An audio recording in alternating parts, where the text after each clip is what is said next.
1993 ay biglaan na lang natagpuan ang wala ng buhay na katawan ng isa nating kababayan na babae sa India. Misteryoso ang kanyang pagkamatay na binalot ng maraming katanungan. Isa nga rin ba siyang biktima ng dumaraming kaso ng panggagahasa sa kanilang bansa? Bagamat masasabi natin na medyo kakaiba ng konti ang kanilang sitwasyon dahil nandun siya hindi para magtrabaho bilang domestic helper o anumang trabaho, kundi pinadala siya ng gobyerno para sa isang pag-aaral. Ngunit ang pagpunta niya pala dito ang magiging mitya ng kanyang buhay dahil sa malagim niyang pinagdaanan. Siya si Maria Victoria Soler o may palayaw na Marivic. Ipinanganak noong taong 1959 at nagmula ang kanyang pamilya sa bayan ng Asingan, Pangasinan. Galing siya sa isang may kaya at profesional na pamilya na karamihan ay nasa legal at medical field. Ang kanyang ama ay isang judge at ang siyam niyang mga kapatid ay pawang may maayos din na trabaho, kagaya ng doktor, dentista at iba pang propesyon. Maliban sa pagiging matalino niya, ay inilarawan din siya ng kanyang mga kapatid na konserbatibong babae. Pero masasabi nilang pinakamatapang o malakas ang loob sa kanilang lahat. Isa siyang Filipina scientist dahil nagtatrabaho siya bilang Science Research Specialist sa Philippine Nuclear Research Institute sa Quezon City. Sa kanyang batang edad ay marami siyang pangarap, lalo na ang makilala sa kanyang piniling karir. Kaya naman puspusan pa rin ang ginagawa niyang pag-aaral upang lalo pang mapalawak ang kanyang kaalaman at makatulong sa ating bansa. Dahil dito, noong August 13, 1993, ay isa siya sa napili na ipadala ng ating gobyerno na nasa ilalim ng administrasyon ni dating Pangulong Fidel Ramos sa bansang India. Ito'y upang sumailalim sa 4 na buwan na on-the-job training tungkol sa radiation at pharmaceutical products. Inisponsor ito ng International Atomic Energy Agency sa Bhabha Atomic Research Center. Sa lugar ng Bombay, India na ngayon ay Bombay parte ng kanyang gagawin doon ay ang kumuha ng training course sa radiation processing at iba pang kaalaman na may kaugnayan sa kanyang trabaho na pwedeng makinabang ang ating mga kababayan. Habang nandun siya ay patuloy naman siyang sumusulat at tumatawag sa kanyang pamilya dito sa Pilipinas. Nakatatlong buwan na siya sa India noong panahon na yon at 1 buwan na lang halos ang natitira bago ang nakatakdang pagtatapos ng kanyang training na magaganap sana noong December 16 ng taon din yon. Pero sa kasamaang palad ay napaaga ang kanyang uwi sa ating bansa. Kaya nga lamang ay isa ng malamig na bangkay na nakalagay na sa kabaong. Ano ang nangyari sa kanya at bakit siya humantong sa ganitong kalagayan? Noong bandang 2 AM ng November 19, 1993 ay nagkakasiyahan ang mga kapatid niya sa Pilipinas dahil dumating mula sa States ang isa pa nilang kapatid. Pero ang kasiyahan na ito ay napalitan ng matinding kalungkutan nung tumunog ang telepono sa kanilang bahay. Long distance call ito galing India mula sa nagpakilalang caller na si Melva at si Enza. Si Melva ay isa ring Pilipina na kapwa-training ni Maria Victoria sa nasabing bansa. Pero sa ibang field naman, nagkakilala sila sa isang party ng mga foreigners. At mula noon ay sila na ang madalas na nag-uusap. Dahil magkababayan, unang hinanap ni Melva ang doktor na kapatid ni Maria Victoria na si June. Pero nasagot ito ng isa pang kapatid na si Nick, isang certified public accountant. Ibinalita niya ang napakasakit na pangyayari tungkol sa pagkamatay ni Maria Victoria. Labis itong ikinagulat ni Nick at halos ay pagsakluban siya ng langit at lupa dahil sa narinig, pero pinilit niyang patatagin ang emosyon. Upang itanong kung ano ang nangyari sa kanya, sinabi naman ni Melva na bigla na lang natagpuan ang bangkay ni Maria Victoria na nakahalandusay sa lupa na nasa likod ng kanyang tinitirhang hotel. Nung nalaman ito ng buong pamilya niya, ay labis din silang nalungkot dahil hindi nila ito inaasahan. Maraming katanungan ang nasa isip nila noong mga sandaling iyon. Gustuhin man nilang makita o puntahan agad si Maria Victoria, ay hindi nila magawa dahil nasa ibang bansa siya. Ang tanging nagawa nila noong mga sandaling iyon ay ang tumawag sa embassy ng Pilipinas sa India. upang humingi ng tulong at updates. Pero nung una nilang tinawagan ay walang sumasagot sa embassy, kaya disappointed sila. Huli na umano nang malaman ng embassy ang tungkol sa nangyari, nang sabihin na lang sa kanila ng pamilya ni Maria Victoria. Kaya dito pa lang ay dismayado na agad sila dahil wala sila halos nakuhang tulong sa inaasahan nilang tutulong sa kanila. Kaya si Melba at iba pang tumulong muna ang naging kontak ng pamilya sa India at nagbigay ng update sa kanila. Ayon sa kapatid ni Maria Victoria, ay nakailang beses na din silang nagkausap ni Melba sa telepono, pero madalas umano na parang limitado lang ang kanilang usapan dahil sa sinasabi nitong may mga bumbay sa paligid na para bang umiiwas siya na marinig ang kanilang pag-uusap. Pinaliwanag naman niya na ayaw niyang ma-involve o natatakot na madamay dahil sa napakalaking kaso na ito. Napaisip na agad ang pamilya ni Maria Victoria na may hindi normal sa kanyang pagkamatay. Nagsagawa naman ng investigasyon ng Indian Police at ayon sa initial na impormasyon sa kanilang inilabas ay nagpakamatay si Maria Victoria sa pamamagitan ng pagtalon mula sa ika-12 palapag ng kanyang tinutuluyang hotel. Nagduda at nagtaka ang kanyang pamilya sa nalaman nilang ito, gayong wala silang alam na dahilan para gawin iyon ni Maria Victoria. Sadyang napakahirap ng kanilang sitwasyon dahil bukod sa hindi nila personal na natutuhan ang ginawang investigasyon, ay hindi rin nila nakita o nabantayan ang kanyang katawan. Malaki ang paniwala nila na hindi magagawa ni Maria Victoria ang tumalon sa building. Maging ang mga kaibigan niya sa Pilipinas ay hindi naniniwalang magagawa niya ito dahil alam nila kung gaano siya katapang at kapositibo sa buhay. Pag may problema umano siya ay tinatawanan niya lang at hindi nagpapaapekto. Kaya malabong nagpakamatay siya. Ayon sa kanyang kapatid na si Homer, isang chemical engineer noong November 17, 1993, bandang 10 a.m., 2 araw bago natagpo ang patay si Maria Victoria, ay nakatanggap siya ng tawag mula sa kanya. Hinahanap ang isa pang kapatid na doktora upang itanong ang tungkol sa schizophrenia dahil sinabihan umano siya ng isa sa kanyang trainer na dumaraan siya ng ganong sitwasyon. Pero mariin na ipinagtanggol ni Dr. Emma Cancino ng Philippine Nuclear Research Institute na fit at normal si Maria Victoria base sa laboratory result ng medical at psychiatric examination na pinirmahan niya bago ito umalis. Wala umano siyang napansin na kakaiba sa mga aktibasyon nung nasa bansa pa siya. Kinumpirma din ito ng ibang mga kasamahan ni Maria Victoria na wala din silang napansin na kakaiba sa kanyang mga ikinikilos. 2 araw bago siya namatay, kaya hindi nila naniniwalang nagpakamatay siya kagaya ng sinasabi ng Indian Police. Dahil sa kagustuhan ng kanyang pamilya na may uwi agad ang kanyang bangkay, ay humingi sila ng tulong sa kanilang kamag-anak na nooy si Senador Listecia Ramos Chahani, ang kapatid ng nakaupong presidente. Umasa silang makakatulong ito dahil bukod na nasa posisyon siya at kapatid ng Pangulo ay isa ding Indian ang kanyang asawa na maraming koneksyon sa India. Una na kasi silang sinabihan ng Indian authorities na maaaring abutin pa ng 1 buwan bago may uwi ang bangkay ni Maria Victoria. Pero dahil hindi sila nagkamali ng nilapitan, ay natulungan silang may uwi agad ito sa loob lamang ng 1 linggo. Kahit papaano ay medyo nakabawas yun sa kanilang alalahanin. At noon ngang November 26, 1993, ay tuluyan na siyang naiuwi dito sa ating bansa. Yun nga lang, kahit nandito na ang kanyang bangkay, ay maraming katanungan pa rin ang gusto nilang hanapan ng kasagutan. Para sa kanila, ang pag-uwi sa kanya ay simula pa lang ng laban na kanilang kakaharapin upang alamin ang katotohanan sa kanyang biglaang kamatayan. Unang hakbang na ginawa pagdating dito sa Pilipinas ay ang isagawa agad ang rheotopsy. Ibig sabihin ay uulitin ang ginawang autopsy ng Indian authorities. Nalaman kasi na ginawa nila ang pag-examine sa katawan sa kabila ng pakiusap ng pamilya ni Maria Victoria na huwag itong gagalawin at ilagay lamang sa freezer, pero hindi nila sinunod.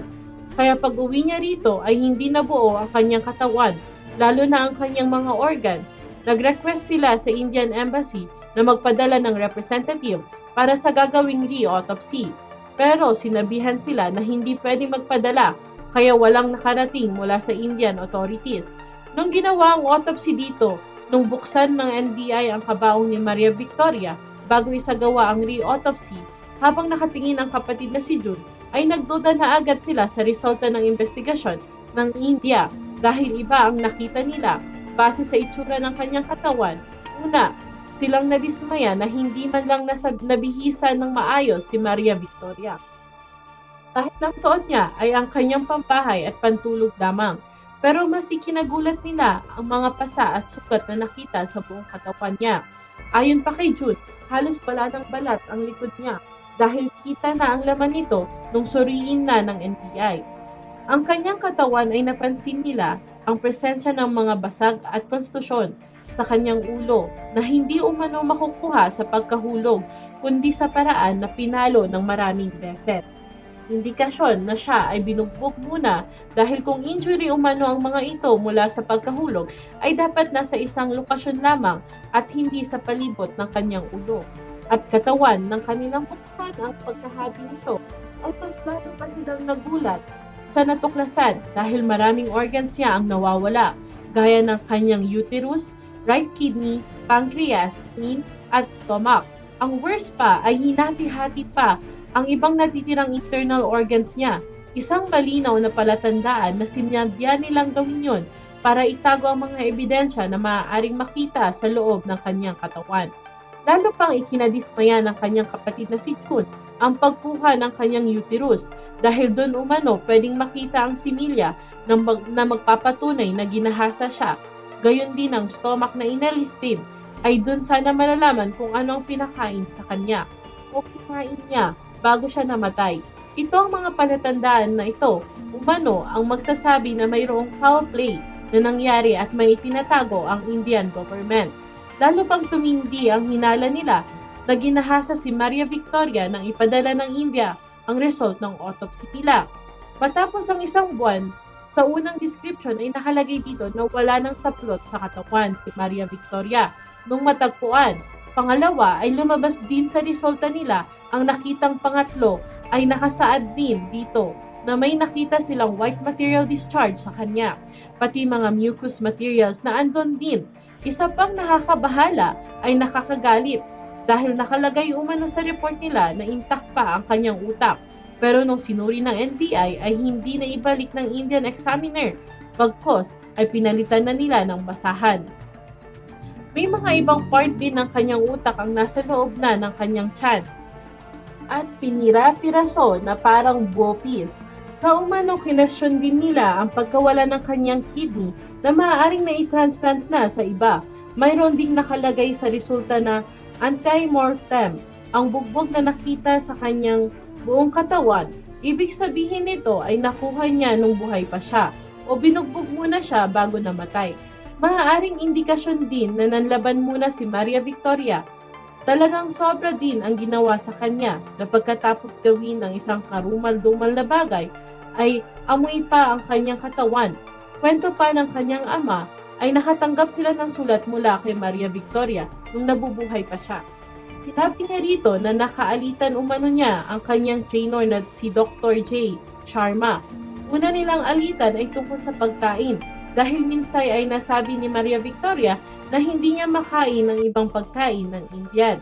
Hindi nagustuhan na nasabing doktor ang pagiging very vocal niya na nagsasabi lang naman ng kanyang personal na pakiramdam. Nagsabi pa umano si Dr. Sharma na kung ayaw niyang kumain ng Indian food ay walang dahilan na nandun pa siya. Maliban dyan ay may mga sinabi din siya sa kanyang sulat tungkol sa kanyang mga obserbasyon kung paano mag-conduct ng experiment ang mga Indian na kung dito sa ating bansa ay hindi na masyadong komplikado pa. Ayon pa sa isang kapatid niya, si Engineer Homer, ay nakausap niya pa umano ang ate Maria Victoria niya.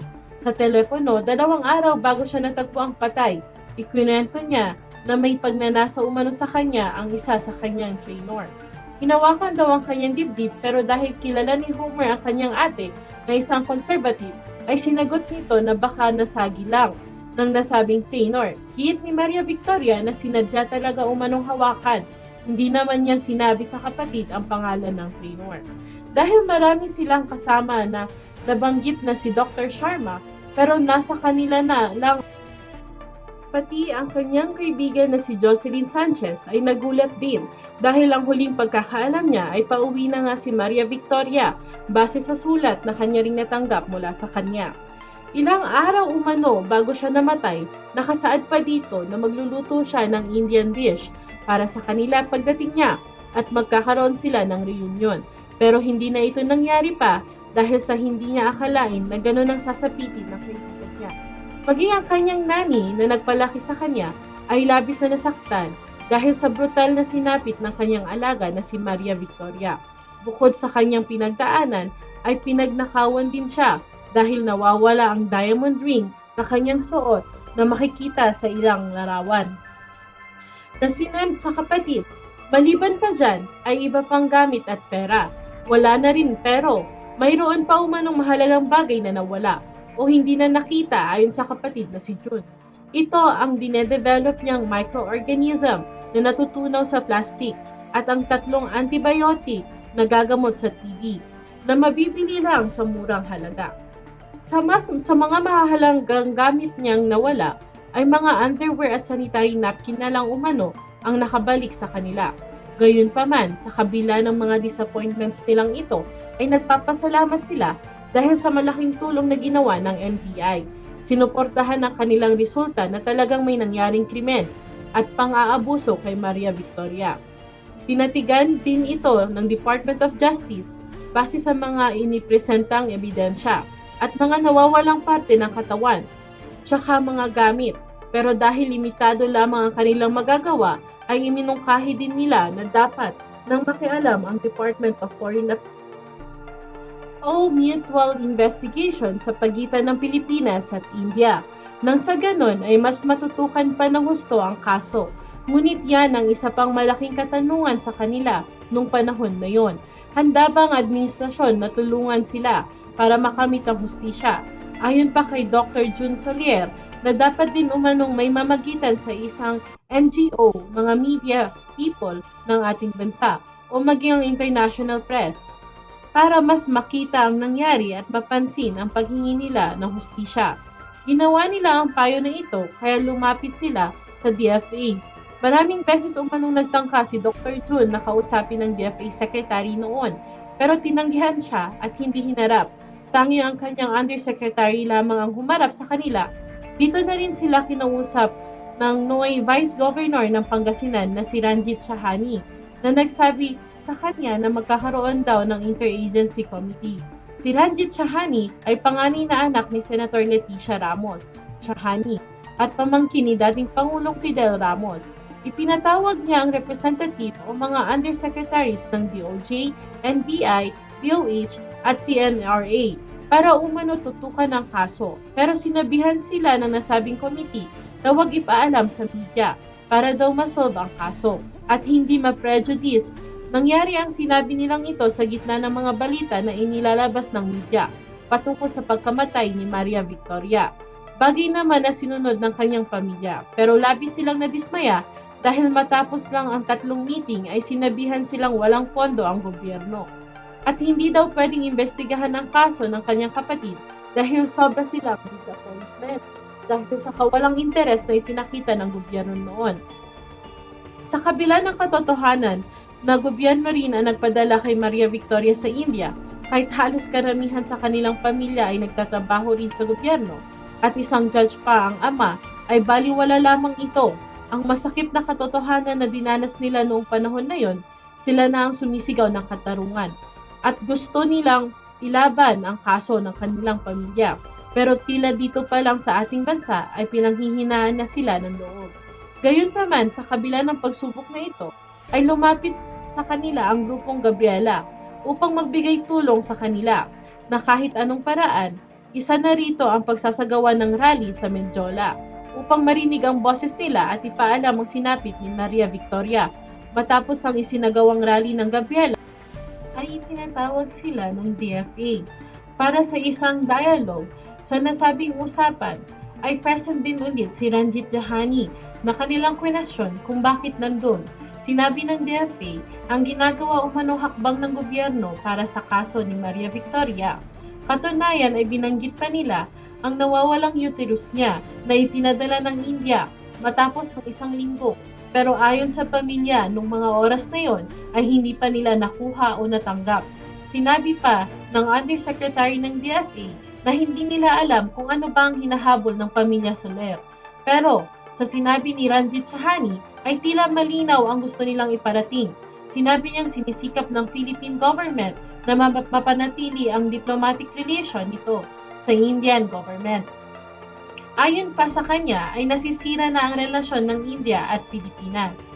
Dahil sa nangyayaring mga protesta, parang ipinahihiwatig pa nila na mas importante ang diplomatic ties kaysa buhay ng ating kababayan. Kaya sinisikap nilang itago o baliwalain na lang ang pangyayaring ito. Isang nakakalungkot at masakit na marinig sa mga tao sa gobyerno noong panahon na yon. Lalo na't maituturing din nilang kamag-anak si Ranjit Sahani na nagmula din sa parehong bayan kung saan nagmula ang pamilya Soler.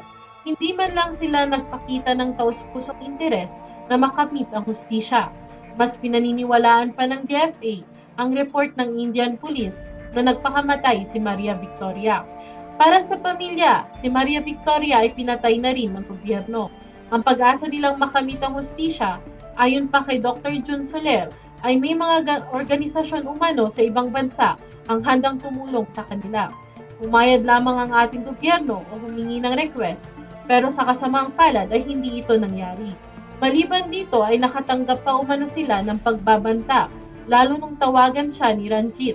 Sinabi nito ang galit dahil sa mga patuloy na rally. Ginagawa ng pamilyang Soler na nakakaapekto na sa mga Indians na nakatira sa ating bansa. Sinabihan pa siyang kapag hindi sila titigil ay maaalis sa pagiging judge ang kanyang ama. Kaya labis silang nagtaka kung bakit ganun na lamang ang pagharang nila sa ginawa nilang ingay para lang mabigyan ng pansin ng gobyerno ang kaso ng kapatid. Sumagi din sa isip nila na baka mayroon silang pinagtatakpan na tao, kaya pilit na hinaharang ang mga kilos protesta. Pero sinagot ito ni Vice Governor Ranjit Sahani.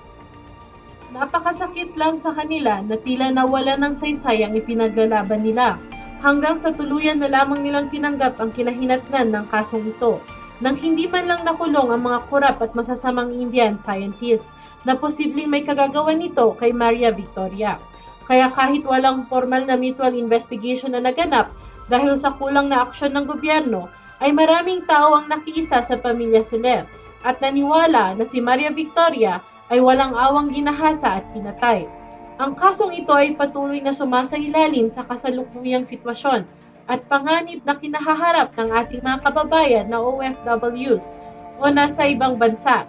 Bagamat sa kasalukuyang mga administrasyon ay mas nabibigyan na ng atensyon ng ganitong problema at mas lalo pang ipinagtatatag ang proteksyon na binibigay sa kanila.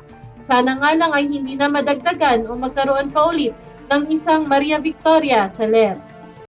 Ang mga kasong ating sinisiyasat ay paaalala na ang dilim ay laging nasa paligid. Naghihintay lamang ng susunod na biktima o susunod na kwento. Mag-like at subscribe para sa susunod na mga kalbanata.